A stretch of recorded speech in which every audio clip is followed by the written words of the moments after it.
សួស្តីបងប្អូនអរគ្នាថ្ងៃនេះខ្ញុំចង់បង្ហាញអំពីបញ្ហារបស់ម៉ូតូ Zoomer មួយគ្រឿងនេះបើយើងនិយាយអំពីរបៀបក្នុងការថែទាំម៉ូតូអូតូវីដេអូជាច្រើនដែលបានបង្ហាញពីហាងដុកទ័រម៉ូតូ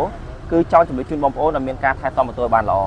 ការថែទាំលើម៉ូតូប្រភេទ Zoomer X នេះគឺមានចំណុចសំខាន់ផ្សេងគ្នាទី1គឺបងប្អូនត្រូវផ្លាស់ប្ដូរប្រេងម៉ាស៊ីនដែលជាការថែទាំប្រេងម៉ាស៊ីនឲ្យល្អបំផុតទី2ការផ្លាស់ប្ដូរប្រេងកាឡេដើម្បីថែទាំប្រអប់កាឡេទី3ការឆែកមើលសំបុកអែរថាមានដីឬយ៉ាងណានិងទី4ការឆែកមើលប្រអប់ខ្សែពានតាក់ទងទៅនឹងគ្រឿងបង្គុំទាំងមូលក្នុងប្រអប់ខ្សែពានជាក់ស្ដែងម៉ូតូ Zoomer X មួយគ្រឿងនេះដោយសារម្ចាស់ម៉ូតូក៏អត់សូវបានឆែកយូរអញ្ចឹងពេលនេះបើកឡើងម្ដងគឺថាសភាពធ្ងន់ធ្ងរខ្លាំងដែលមិនទទួលយកបានប៉ុន្តែទទួលយកបានឬមិនបានក៏ត្រូវតែធ្វើដែរព្រោះម៉ូតូនេះគឺជាម៉ូតូដែលត្រូវធ្វើដំណើររៀងរាល់ថ្ងៃបញ្ហារបស់ម៉ូតូអូតូនៅពេលដែលដល់ប្រអប់ខ្សែពានរឿងសំខាន់ដែលយើងត្រូវមើលមុនគេនោះគឺហ្វឺតដើរតួនាទីយ៉ាងសំខាន់ឥឡូវមកមើលហ្វឺតប្រអប់ខ្សែពានម៉ូតូបន្តិចតោះម៉ូតូមួយគ្រឿងទី1គឺគាត់ប្រើប្រាស់សំបុកអែរជាប្រភេទសំបុកអែរស្ងួតដែលហៅថាសំបុកអែរ low ដែលមិនមានតួនាទីល្អនៅក្នុងការចាប់ដីទេគឺវាស្ងួតវាហុយយើងសភាពនៃសំបុកអែរស្ងួតបែបនេះគឺធ្វើឲ្យលំអងខ្យល់ដែលបឺតចូលទៅមិនទៅតែខ្យល់ទេគឺវាទៅតែលំអងដីចូលទៅកាន់បំពង់កហ្គាធ្វើឲ្យម៉ូតូរបស់គាត់ឆាប់ក្តៅជាងមុនស៊ីសាំងជាងមុនជាពិសេសគឺប្រេងម៉ាស៊ីនឆាប់ខ្មៅហើយក៏អាចឆាប់មានបញ្ហាដល់ក្រវ៉ាត់ប៊ីស្តុងឬក៏ហៅថាបញ្ហាដល់ម៉ាស៊ីនម៉ូតូដូចគ្នា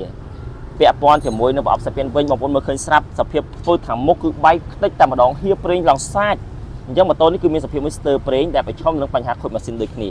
ហ្វឺតមុខបែកកាលណាបែកហ្វឺតមុខបញ្ហាធំបន្ទាប់ទៀតនៅក្នុងប្រអប់ខ្សែពានគឺមានបញ្ហាលើចាននេះដោយសារចានក្របឬចានឃ្លីវានៅខាងមុខកាលណាប្រេងហៀច្រើនគឺធ្វើឲ្យខូចតែម្ដងឬក៏មានសភាពឆាប់សឹករីដិលមួយវិញទៀតគាត់ប្រើប្រាស់ផលិតផល low គេហៅផលិតផល benzin ណាកាលណាផលិតផល low វាអន់ខ្លាំងគួបផ្សំជាមួយ3ហ្វឺតហៀព្រីមកទៀតគឺខ្ទេចម៉ត់តែម្ដងចានគឺដាច់ឲ្យបងប្អូននេះអញ្ចឹងម៉ូតូនេះគឺលាន់ទៅសំឡេងរោហ្គាទៅមុខទេឡើងងាងម៉ាស៊ីនអស់ហើយបើក្របរឡូវិញបាញ់និយាយគ្នាបងប្អូនអើយអស់ទាស់ហ្មងនេះណាគឺវាដាច់ម៉ត់អស់ហើយអត់មានសល់អីទៀតទេហើយពាក់ព័ន្ធជាមួយខ្សែពានដោយសារកាដូខ្សែពានខុសទៀតខ្សែពាននេះគឺខ្សែពានប្រភេទម៉ូតូ Scoopy ក៏បាន Zoomer ក៏បានតែសេរីទៀតជាងមួយចំនួនកាលណាដូរខ្សែពានមានសភាពខ្លីជាងម៉ូតូរាងតឹងឥឡូវបញ្ហាម៉ូតូធំមួយទៀតគឺពាក់ព័ន្ធមួយប្រអប់កាឡេបងប្អូនចាំស្ដាប់មើលសំឡេងនេះ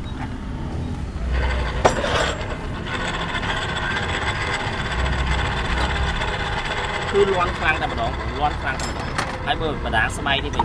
មើលសំបុកកង់ទីថាត្រីដៃវារៀងបើកង់មើលអូខេអញ្ចឹងវាលាន់ខ្លាំងមែនតើ